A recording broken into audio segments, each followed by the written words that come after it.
Everything you're about to hear is for education and entertainment purposes only. Whilst we are licensed, we're not aware of your personal financial circumstances. Any advice is general advice. Equity Mates operates under Australian Financial Services Licence 540697. Equity Mates! I will say this about investing. Everything you do learn is cumulative. What I learned at 20 is useful. Equity. Welcome to another episode of Equity Mates, a podcast where we explore what's possible in the world of investing. If you've just joined us for the first time, a huge welcome to the community. My name is Bryce, and we have a jam-packed episode today. To chat through it, as always, is my equity buddy, Ren. How are you? I'm very good, Bryce. Very excited for this episode. We have a big slate of content we're going to cover.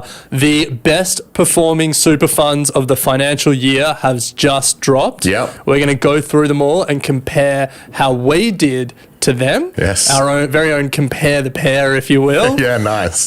Sun Cable, it has taken another step forward. We'll explain what that is and why it is exciting. Stories about Drone Shield is happening. We've got a question about investing or putting your money in your offset. And we're back with another Pimp My Portfolio with Adam Dawes. A jam-packed episode. Let's get into it. Where do you want to start?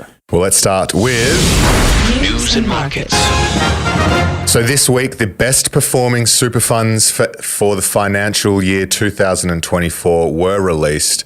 Hot off the press, Ren, we have the top 10 here. Now, these are growth funds. Yes. So we have said, don't worry about balanced and conservative. If we want to see best performing, we should be looking at those that are optimized for growth. Yeah. Optimized for performance. Yeah. Now, for context, the ASX 200 returns 7.8%, and the S&P 500 over in the States returned 22.7% in the same time period. Yeah. So with that context, Bryce, which way do you want to go? Do you want to go top to bottom, or do you want to build up to the best performer? Let's build up to the best performer.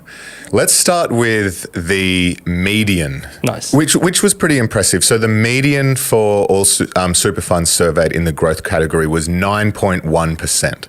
So outperforming the ASX 200, but well below that of the S&P 500.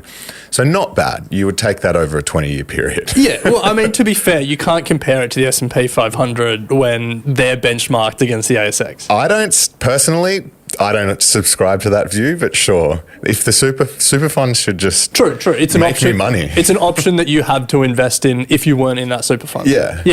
Fair. We'll bring that up with. Yeah, we've got a few views on this. Anyway, so coming in at number 10 was Aware Super at 9.6%. But let's move to the top 5. So equal fifth was Mercer Growth and Qantas Super, both 10.1% for the financial year. Coming in at number 4 was Brighter Super, 10.6%. And then we had 3 sharing the gold prize. We had IOOF Balance Investor Trust, the Colonial First State First Choice Super, and Mine Super at number 1, all 10.7%. Wow, there you go. 3 equal winners, Mine Super, and then Colonial First State and IOOF. Second year in a row that Mine Super has taken top spot. Yeah. So good to see. If you look at the 10-year returns, the top 10 are made up of all industry super funds, and Host Plus actually takes the number 1 spot for total 10-year returns at 8.3% per annum over the last 10 years. So if you're in Host Plus, you're doing pretty well. And the Australian Retirement Trust comes in at number 2 over the last 10 years, 8.1%. Well, Bryce, I think you've just cut the next industry super fund ad read based on that stat. That's surprising to me. That they're all industry super funds. That all 10 of the top performing growth funds over the past 10 years are industry. Why is that surprising? Because, it shouldn't be that industry super funds don't have some, crazy investment edge. They have lower fees on average, but they shouldn't take all top 10 spots.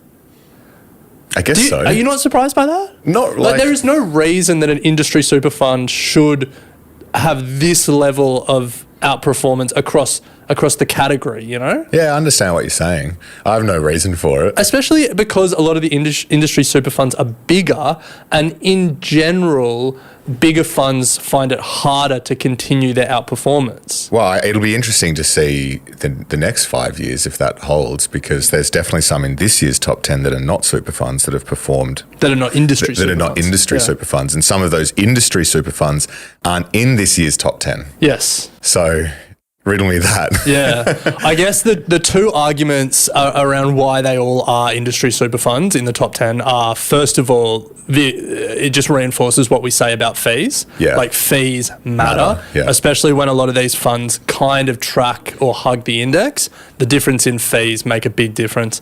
And secondly, when we talk about super, potentially the bigger they get, the better deal flow they have, the better access to private investments. And maybe that is where their edge comes from. Yeah.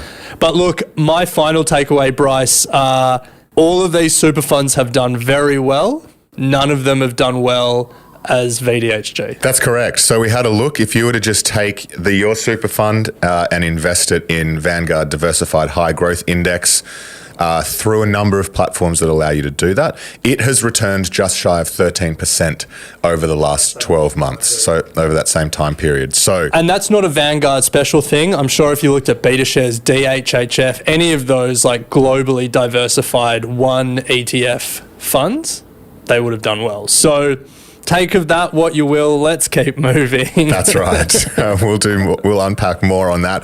But something else that is caught our attention is the Sun Cable project, Ren, is back on the table. Yes. Now, for people who are unfamiliar, this was backed by Twiggy Forrest and Mike Cannon-Brookes, the two Aussie billionaires. They wanted to build one of the world's largest solar farms, about 800 kilometres outside of Darwin in the Northern Territory.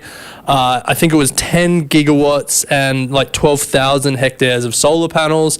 They wanted to generate electricity there, transport it via overhead cables, 800 kilometres to Darwin, and then on a 4,200 kilometre undersea cable, transport that electricity to Singapore, where they plan to provide the city-state 20% of the city-state's electricity needs. It's crazy. Now, that was the project.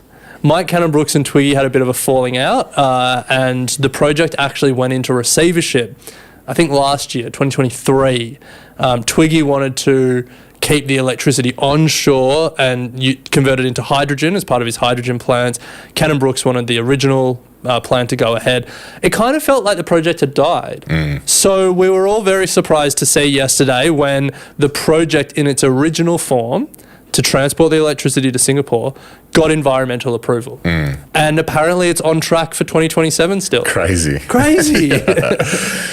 The thing that frustrates me a little bit is that it's going to, as you said, 20% of Singapore's power. Why does that frustrate you? Well, bring it home. Yeah. We could do with that.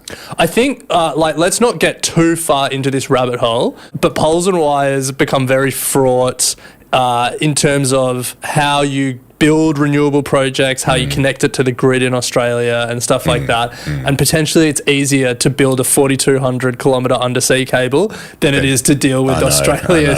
Unbelievable. Yeah. But look, it's not like there's not a whole bunch of renewable projects happening in Australia. No, of course, yeah. Well, at the same time that news came out, Ren, Fortescue came out and said that they're slashing 700 jobs and Twiggy's hydrogen dream is effectively over for now. So, tough times for Twiggy. Yeah. The Australian market and the Australian Energy Market Operator, AEMO, also came out and said they didn't think the nuclear plan was a good one as well. So that's not a political statement. That's just a reality of the plan and our needs in the next 20 years statement. Yeah.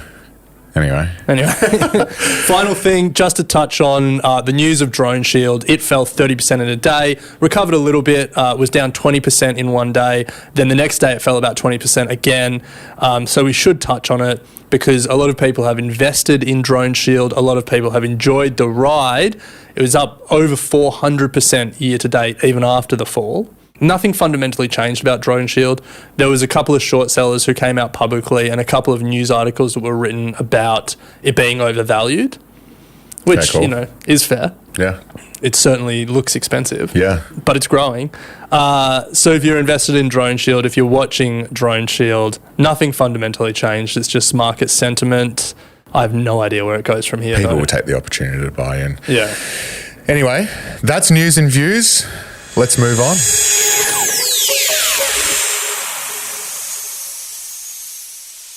It is time for... Pimp my portfolio. Pimp my portfolio. That's right. It is time for Pimp My Portfolio, where we bring in an expert and a community member to get their portfolio pimped. And today we have joining us on the line, Oliver. Oliver, how are you? Not too bad, thanks. How are you guys going? We are going very well. Thank you for submitting your portfolio. And today in the studio, our expert is Adam Dawes. Adam, how are you? Great, yeah, really good. Great to be here. Alrighty. Well, as usual, Ren, can you tell us what is in Oliver's portfolio? Yeah, so Oliver's got quite a concentrated portfolio, 12 positions, a number of individual stocks, and then 2 thematic ETFs. So some of the bigger holdings, we've got Goodman Group, 25% of the portfolio as the biggest holding. Coles, second biggest, 17%, and then Drone Shield at 16%. Bizalloy Steel is the 4th biggest, which I think has done all right recently. So well done there, Oliver. The 2 thematic ETFs is ACDC, the battery and lithium ETF. Yeah. And then QRE, which is the BetaShares Aussie Resources ETF. So, Dawsey, with all that said, do you have a nickname for the portfolio? Well, in ode to Oliver Twist, I'm going to say, can I have some more, please? Because I think this portfolio is absolutely looking really good. Needs a little bit of fine-tuning, but I think it's pretty good. Wow, Nice. There you go. Well done, Oliver. Oliver, segment over. Gee whiz. So Gee maybe, whiz. Oliver, tell us how this portfolio came to be, how you built it. Well, it's a long story. I've been investing probably since 2021, mid-2021, and I've just slowly built it. It's mainly just trying to find things that I enjoy and things I find interesting. So I started listening to Equity Mates mid-2021, and I sort of got an idea of a few companies and went from there. I got into, I suppose, looking into industrials. So one of my first ETFs was QRE. So getting into those mining sort of stocks. And you could probably see it from my portfolio. I generally like the companies that are, dirty in the sense of they work with dirt. Yeah, true. Yeah, I can say that. Yeah, I've just slowly built it from there. And then I started looking into defense. So that's why I've got Drone Shield, which is a complete fluke. I bought that at 19 cents. That's done pretty well. And Bizalloy Steel, which does armor, does a little bit of armor, mainly just hard-wearing steel. But yeah, I've just sort of invested in what I enjoy and what I would find interested in following up with. There's a few companies in there that I want to expunge that are just not interested to me anymore, such as A2 Milk. I mean, I don't really care about milk, so I don't know why I got it, but there we are. Yeah, Oliver, and thank you for the rundown, because I think everybody should listen to what you talked about being interested in a stock. You should never really invest in a stock that you don't understand, right? So a lot of biotechs, a lot of those kind of companies I don't understand, and I've been doing this for years. But so looking at companies that you understand, that you have an interest in, I think absolutely is the way you should be investing, because then that gives you the ability then to look past potentially what the directors are saying, what the company's saying, and actually look at the industry or the subsector behind that, which then gives you more information, which then keeps you involved in the portfolio. A lot of the time we see portfolios that are forgotten. They're just sort of stuck in the bottom drawer, haven't been looked at, and they suffer from that. So I think that's great that you're taking an interest and looking at stuff that you understand. So I think that's perfect. So, Oliver, I don't have how your portfolio's gone, but I'm just looking up some of your holdings and how they've gone in the last year. Drone Shield up 630%, Bizalloy up 133%, Goodman Group up 73%, even A2 Milk's up 36%. So you must be feeling pretty good about your investing track record. Some of them indeed have gone really well, but there are some pretty heavy draggers in there, such as I think it's Kalex and Magellan Fund Group. True. Yeah, Kalex down 66%. So it sort of evens out a little bit. I think for me it's like nearly 80 or 90% or something like that. So it's pretty rough. I sort of picked out industries that I knew would do relatively well. So I have a lot of property in there, and industrial property being Goodman. Industrial property has crazy valuations, and that was one of my first holdings as well. So I knew that would do relatively well, but at the same time, I've made some pretty poor mistakes as well, as with Calyx and Magellan. And I think A2 Milk was a heavy dragger at one point too. So we're here to pimp your portfolio, and Dawesy is playing the role of exhibit for people old enough to remember Pimp My Ride. So Dawesy, how would you pimp this portfolio? Where are you looking at for areas that could be improved or enhanced? Yeah, well, as Flavor Flav said, it's time to get serious. So what if everybody remembers Flavor Flav, Public Enemy? They're great. Anyway, what I would think of is to pimp the portfolio. I think obviously you need to have a trading strategy. One of that is that if you are looking at stocks, and if you're depending on if you're a long-term buy and hold, or if you are trading, but you still need to have a strategy around that. I think Calyx is a fantastic business, and I'm long and wrong for many of my clients on it.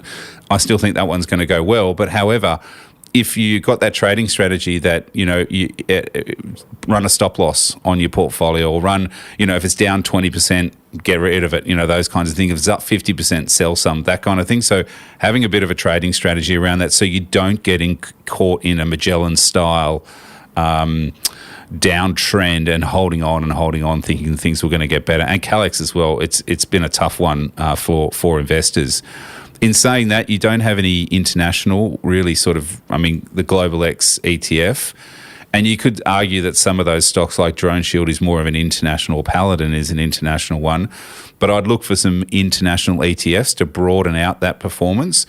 Australia is only 2% of the world's index, whereas there's 98% of opportunity that you're missing out on. And obviously the US has had a fantastic run over the last 6 to 12 months, coming up to 12 months from November last year. So they've had a fantastic run as well. So you'd be looking to diversify out. I don't mind thematic ETFs, but thematic ETFs do run their course. And we have seen that with ESPO, so sports betting, all of these kinds of things. They sort of have their moment in the sun, and then they sort of fall off, and everybody sort of moves on to the next thing. So be a little bit careful with those thematic. I think the ACDC one is probably a pretty good one, but yeah, the Beta Shares Resource ETF. You need to look in under the hood. You've got a fair bit of resource exposure in there with uranium, those kinds of things. So be a little bit careful. What's the one behind Rural Funds Group? Is that just for income, or you like chickens, or what is that one about? Oh, yeah. So that's another property one. So that's a REIT, right. Yes. And I wanted exposure to agriculture. I did have Grain Corp, and I had the food ETF, Beta Shares, and they just weren't tickling my fancy. And I thought just the Rural Funds Group owning agricultural land was a bit more, had a bit more diversity in agriculture, and plus it had the helping hand of it being actual property, so it had a good net tangible asset value. Yep. So you're in property. Is that right? It sounds like you know a bit about industrial and REITs. Is that your job, property? It's not, but I did a university degree in property. Right. Okay. I know a wee bit about property, but not too much. Yeah. But yeah, so just the property can be quite flexible. So it could be working property, and then it could change from agricultural to just your residential, and then that's where they can make a lot of cash by spinning it out to residential. Absolutely. And Goodman Group's just done fantastic. It's the best industrial REIT business out there. And with data centres now, they've just got this huge resurgence. So you would definitely be holding that one for the longer term. Viva Energy also, a little bit of a tough one there. They just did a big acquisition of On The Run, which is a big South Australian sort of convenience store, which they're sort of rolling out. Refining margins have been a bit tough as well. So that's an interesting one there. So I think overall the portfolio is well set up. But I would definitely look to get some more blue chips in the portfolio, as well as then I'd look to get some international for that diversification that you need in the portfolio. Yeah, I've been looking at trimming potentially, you might have a better idea, some of my profits and potentially putting him into the S&P 500, but I might do that during the presidential election when things are a little bit more volatile. Presidential election. I think you potentially, and this is not advice, but you would potentially look to move before interest rates start to fall in the US. Potentially that might be an August, September period. And then you've got the lull of the reporting season that'll be coming through as well. So there's a window of a month or so that will be lack of news, but also there will be talk of interest rate cuts. And I think they're at least going to want to get one interest rate cut before Trump gets in. So that would potentially be a way for you to position and time that entry into that S&P 500. Yeah, I feel like trying to predict the future direction of the stock market is hard. Trying to predict the future direction of US politics and how that will affect the stock market is near impossible. So, agreed. But Oliver, if you can do it, then give us a call and let us know as well. Oh, man, I'll try. But look, I think there's some good things for you to go away with there from Dawesy. But I think, well done on building the portfolio to date, picking some big winners, and hopefully this has helped, and good luck with your journey from here. Well, thank you very much. I really appreciate the call. If you would like to submit to Pimp My Portfolio, head to equitymates.com/contact. All the info is there. But if you'd also like to get some professional advice on your portfolio, you can contact Adam Dawes as well through equitymates.com/advice, and we'll connect you with Adam and the team. But Adam, as always, thank you so much. Thanks so much. Great to be here. So we're going to take a quick break. And on the other side, we've got a community question, the classic, should I invest or put money in my offset? We'll be right back.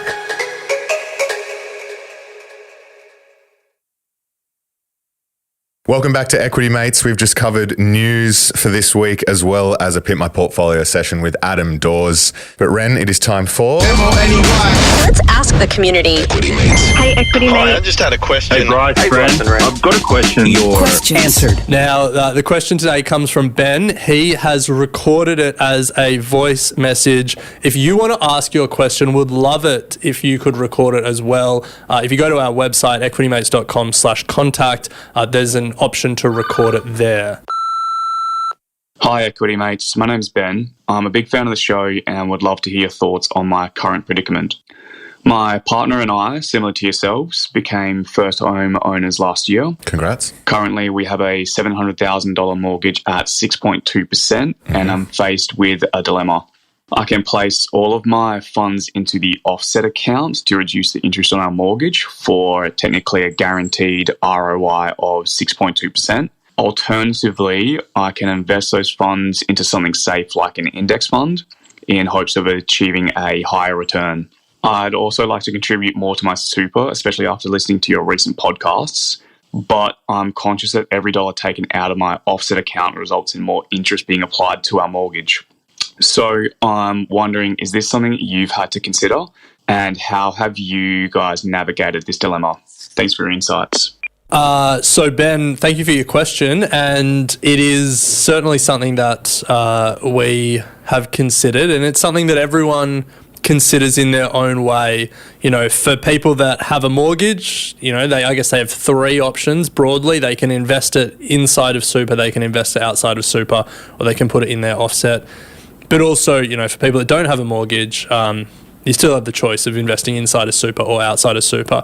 And I think the place that we want to start is two just general points. First of all, everyone's goals and circumstances are different. And so we'll talk generally, we'll talk about how we think about it, but you've really got to think about what you want out of your life and your money, because it is personal. So that's important to stress. The second thing to stress, whatever choice you make is a good choice. Investing inside of super, investing outside of super, putting it into your offset, you're taking steps to build your wealth and to set yourself up for the future. And so whichever one you decide, just be confident that you're taking positive steps.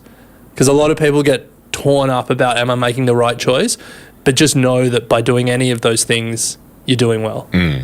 With that said, Bryce, let's get into the choice. Nice. I thought it's probably a good point to start by explaining the power of an offset account to those that don't have one, thinking about getting a mortgage, because they're pretty powerful. So the idea of an offset account is that the cash sitting in your offset account is reducing the interest that you pay on your home loan to the value of 1-to-1. Meaning, if you have $800,000 as a loan and you have $100,000 in your offset account, you're actually paying interest on $700,000. Yeah. Now, I think the really important thing to stress is like your monthly repayments don't change. It's just the percentage of that repayment that goes to paying interest and the percentage of that payment that goes to paying principal, like paying your loan down, changes. Yes. Now, there's an example that you used on our Instagram. And so if people aren't following us on Instagram, you're missing some great videos of Bryce walking and talking finance. You used an example of a $500,000 loan and $20,000 sitting in the offset. So not a crazy amount of money sitting in the offset relative to the size of the loan. Just having that $20,000 sitting in your offset over the life of the loan will save you $90,330, and it will pay off your loan 2.5 years faster. Now, that's assuming that you've got a 6.25% mortgage rate, which is kind of what we're seeing in the market these days. So just that $20,000 sitting in your offset saves more than 4 times that over the life of the loan from reducing your interest payments. So they're powerful. Very powerful, yeah. The other thing that Ben noted was that it is a guaranteed return. And what we mean by that is because you're paying less interest on your loan, you're technically saving money, but that money that you're saving is after tax. So you're not paying tax on that. And so you are guaranteed that savings or that return. Yeah, so like the equivalent, it's not like if I got 6.2% in the share market, it's the same. Based on your marginal tax rate, you probably you need like almost 10% return in the share market to get the equivalent of that 6.2% saving from your offset. Yes. So while you get the guaranteed return, the second part of the equation is the stock market equation. Should I chase higher returns? So just a gentle reminder that the long-term returns of the stock market here in Australia, ASX 200, 13.2% since 1900. Yeah, 1900 to 2022, that's 122 years of stock market history, 13.2%. Yes. Including dividends. Including dividends. So it's a very powerful way to build wealth over the long term. So what Ren said earlier, either or are great alternatives. Yes. You're doing the right thing if you're doing either or. But how do you balance it? Well, mathematically, if you're comparing the two, there is a mathematical answer to it. If you want to put your money outside of your offset account, as you said, Ren, you need to expect to generate returns closer or above 10% because you need to consider the tax that you're going to pay on that. So you can do the maths on that. However, I think most importantly, it really depends on your overall wealth goals. And this is where we can talk personally to our experience. Because if you're piling all of your money into your offset account to pay down your home faster, you don't like having debt, you just want to get that done. That is all well and good. You might find you get to a point in your life though where you are debt free, but you have no other assets outside your superannuation and your house, which might be what you want. But if you then want a portfolio of stocks that are going to create income for you or that you can use later on in life, you're going to have to play catch up on doing that. And that's the way that I think about this. Yep. What about you? How do you think about it? Exactly the same. You can't, I was about to say you can't eat a house, but that's probably not like the clearest analogy. But the flexibility that I want later in life won't come from having a fully paid off primary residence and a growing super balance. Because when I'm 45 and I'm sick of podcasting and I want to take 6 months off, I can't draw on either of those assets. Asset rich, cash poor, not liquid, all of those things. But ultimately how I think about it is like the taco ad, why can't you have both? Yeah. And so to not speak mutually exclusive. To speak personally about how Alice and I are managing our offset, so we have automatic transfers set up to our offset, and we split the mortgage equally, and we each contribute more than our share each fortnight when we get paid, if that makes sense. And so it's like we're slowly building up the offset every fortnight every time we're transferring money into it. But then at the same time, I also have an automatic transfer set up to my stock brokerage, and I'm dollar cost averaging into a portfolio of ETFs at the same time as well. And then I also have a little going to an account where I can buy stocks as well. But that's a smaller percentage compared to those other two. Nice. Much smaller percentage than compared to the mortgage offset. Yeah. But for me, at this stage, I'm not contributing any more to super, because I'm like, after doing that, I'm stretched, and like that for me is what I more want to do, build the offset up and have a portfolio of stocks outside of super to give myself that choice. I think you can strive towards both goals. Definitely. It's just like both goals are going to take longer to achieve. But yeah, that's how I'm approaching it. Yeah, I agree. Not mutually exclusive. And should you get bonuses or, come into tax returns, those sorts of things, offset's a great way to sit cash while you think about what else you might want to do with it as well. Like anything that goes into there. At the moment, we find between Harriet and myself, if we get to a sort of certain level in our savings account, we just flick it across to the offset, because it's like, we don't need this money right now. It's being saved. Sit it in the offset. And we actually find psychologically that it probably stays in there longer than if it were to sit in one of our other savings accounts. Why do you have a savings account? Things like travel, for example, saving for Bali. Last 12 months, it would be sitting in a savings account, but now we're like, because psychologically we don't want to draw out of our offset account. Yeah. We just want that to sit there and be distinct. So we're quite limited in the banks that would lend to us. Unfortunately, ANZ, who we're with, doesn't have multiple offsets. Yeah, I was about to ask that question, multiple offsets. Yeah, I looked into it. Yeah, okay. Frustrating. Yeah. Yeah, so I've probably... Well, let's put the call out to ANZ. I'm not sure how much we could change, but how hard is it to allow multiple offsets? Good question. ANZ, hit us up. We want to know. But anyway, this is a question we get asked a lot. As Ren said, check out our Instagram. We do a bit of content on there. We also have an Ask an Advisor with Dylan that has been released, where we cover this question as well. If you would like professional advice, though, head to equitymates.com/advice, fill in the form, and we'll connect you with one of our advisors who will be able to help you work through this, because there are individual ways in which you can really maximize this, but it's just based on personal circumstance. But anyway, Ren, that brings us to the end of today's episode. If you have any question that you would like to submit, head to equitymates.com/contact, leave us a voice recording, and we'll make sure we answer it on the show. But as always, great to chat stocks, Ren. We'll pick it up next episode. You have been listening to an Equity Mates Media production. In the spirit of reconciliation, Equity Mates Media acknowledges the traditional custodians of country throughout Australia and their connections to land, sea and community. We pay our respects to their elders past and present, and extend that respect to all Aboriginal and Torres Strait Islander peoples today.